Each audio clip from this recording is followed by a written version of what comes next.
मनुस्मृति पर टिप्पणी करने को लेकर के यूपी के सीएम योगी आदित्यनाथ ने राहुल गांधी पर करारा प्रहार किया है। कल रायबरेली के दौरे पर सीएम योगी आदित्यनाथ ने राहुल गांधी पर निशाना साधा। योगी ने कहा कि मनुस्मृति पर खुल करके चर्चा होनी चाहिए, जो गलत बातें हैं वो भी बतानी चाहिए, लेकिन जो अच्छी बातें कही गई हैं उनकी अनदेखी नहीं होनी चाहिए। योगी ने कहा कि कांग्रेस हमेशा भारत की विरासत की, हमारी सांस्कृतिक परंपराओं की नकारात्मक छवि पेश करती रही है। राहुल गांधी भारत की पारिवारिक व्यवस्था को खत्म करना चाहते हैं और इसीलिए वो मनुस्मृति की गलत व्याख्या कर रहे हैं। योगी ने कहा कि हर चीज को शक की नजर से देखना, अपमान करना राहुल की आदत बन चुकी है। ये बहुत खतरनाक है।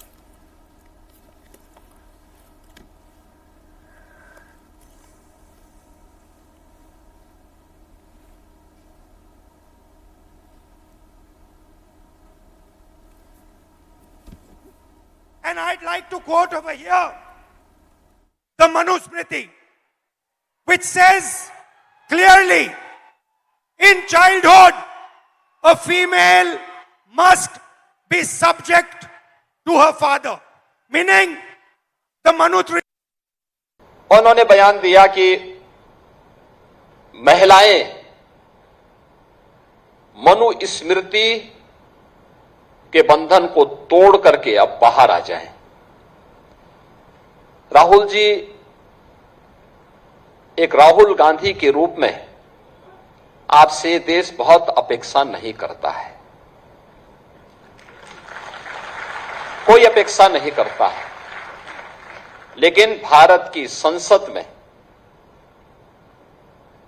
भारत की सर्वोच्च पंचायत में नेता प्रतिपक्ष के रूप में आपको देश के लोकतंत्र के प्रति जवाबदेही बनाता है।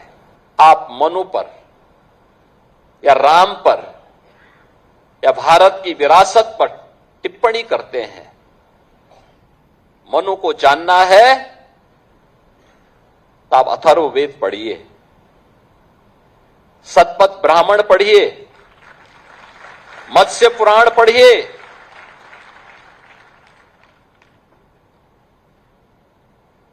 आपको सारी जानकारियां मिल जाएंगी। अगर मनुस्मृति ने ये बात कही है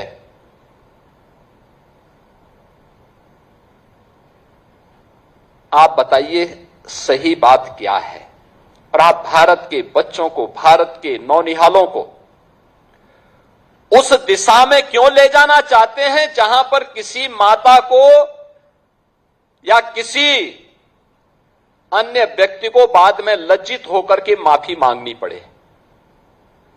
आपने देखा होगा जंतर मंतर में अभी एक बेटी ने प्रधानमंत्री जी मोदी जी के प्रति किस प्रकार की अभद्र भाषा का प्रयोग किया था, और बाद में उस बेटी की मां, वह बेटी भी अपने शब्दों को वापस लेती है, माफी मांगती है। उसकी माता पिता ने भी इस बात को स्वीकार किया कि उनकी बेटी ने गलत बोला है।